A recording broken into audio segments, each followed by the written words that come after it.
¡Bienvenidos a México! Microsoft's Forza series is normally an annual event. Forza Motorsport and Forza Horizon normally take turns releasing every year, so there's never a gap. Things have changed with the transition to Xbox Series consoles. The next Forza Motorsport is spending extra time in the garage building a new engine, but Forza Horizon hasn't blinked, and the 5th entry is at the starting grid day and date on Game Pass. It's the biggest Xbox exclusive to enjoy this status thus far, and it shows. Over 4.5 million players are already playing it, which should be a boon for any online-driven game. Let's find out if Forza Horizon 5 is a Game Pass or a game fail. Well, that was day one of our Mexican Fiesta party, people, and we are just getting started. Forza Horizon 5 is an open-world, always-online racing game. It's absolutely gigantic. The world itself isn't that big. You can drive from one end to another in around 15 minutes with a decent car, but there's so much packed into its square mileage. The Horizon Festival has landed, and oh my, do we have big plans! There are almost too many race events, arcade events, seasonal events, skill challenge locations, bonus items, and more littering the map. On one hand, it makes it hard for any single element to really stand out. On the other, there's something for just about any player or mood. If you get bored of one, there are dozens more to take its place. Recalculating route. The narrative used to push you to play all these events is mixed. The story itself is very simple. The Horizon team has taken over Mexico and turned it into a car lover's paradise, complete with a music festival. The vapid characters you interact with are forgettable at best and annoying at worst. Hey, my friend, when you dropped from that plane, what were you thinking? I was doing all I could to not think about it. But each offers worthwhile special events. As you complete races, unlock accolades, and do virtually anything else, you'll earn points you can use to unlock special showcase events in a variety of disciplines, like street racing or stunts. Some of these events are just larger versions of typical races, but others are more unique. Driving a parade float into a canyon or exploring an active volcano never gets old, and these surprises are a major reason to keep playing. Best idea ever!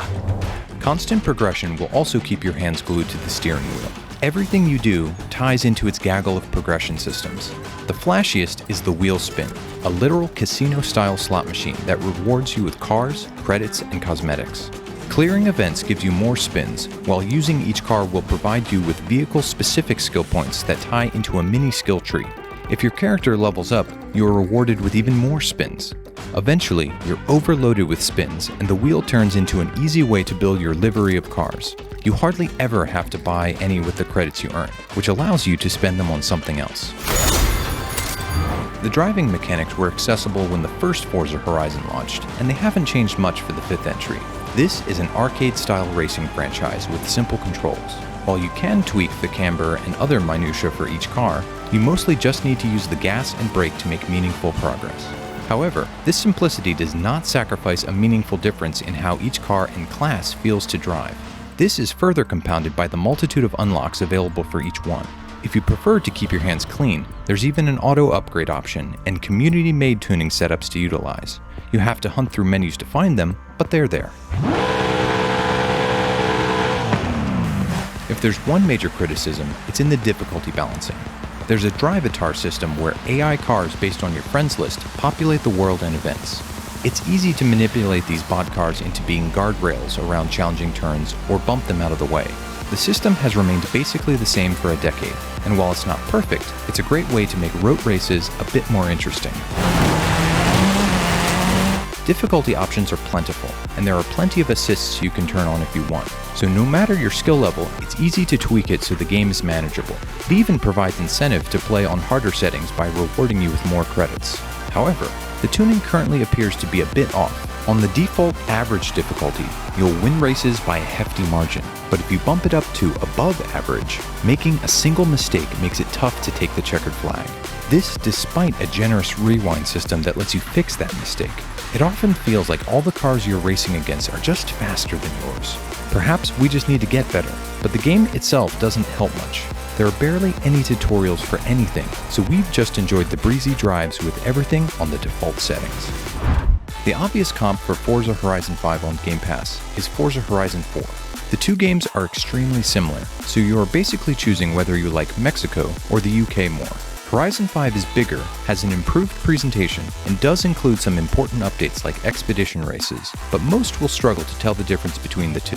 Burnout Paradise Remastered is another great open-world racing game that's even more arcade-like, but it does feel dated in a few ways. The Need for Speed games are another open-world option, but the driving itself isn't nearly as polished, and the narrative is even more inane. Probably the closest comp is the recent Dirt 5. It also threads the needle between sim and arcade while having bleeding-edge presentation. If you are looking for a pure sim, the options are more slim. Forza Motorsport 7 recently left Game Pass due to licensing issues, which leaves the F1 games and Grid as the remaining alternatives. If off-roading is your thing, Dirt Rally and its sequel are both great options along with the intense indie take on the sport, Art of Rally. Now it's time to find out. Is Forza Horizon 5 a game pass or a game fail? Final straight, and this kid is not stopping! Forza Horizon 5 is an overwhelming game to cover. There's just so much to it. Even after a half dozen hours, there are still tons of modes we've barely touched, and plenty of undiscovered roads to drive. Basic races do tend to blur together after a while due to the lack of difficulty on the default setting, but everything is exceptionally polished, and overall, it's a high-quality product with addictive progression that will keep you behind the wheel. With its open world littered with events, it's so easy to become distracted, and next thing you know, 2 hours have flown by. The comps are certainly strong, but while each competitor may do one or two things a little better, Forza Horizon 5 does almost everything exceptionally well. Couple this with the massive audience on Microsoft's service that fills out the open world with drivatars, and it's a racer that feels like it's always alive. Forget Game Pass. It's one of the best driving games ever made. Forza Horizon 5 gets a Game Pass. Next time, we are looking at Outriders.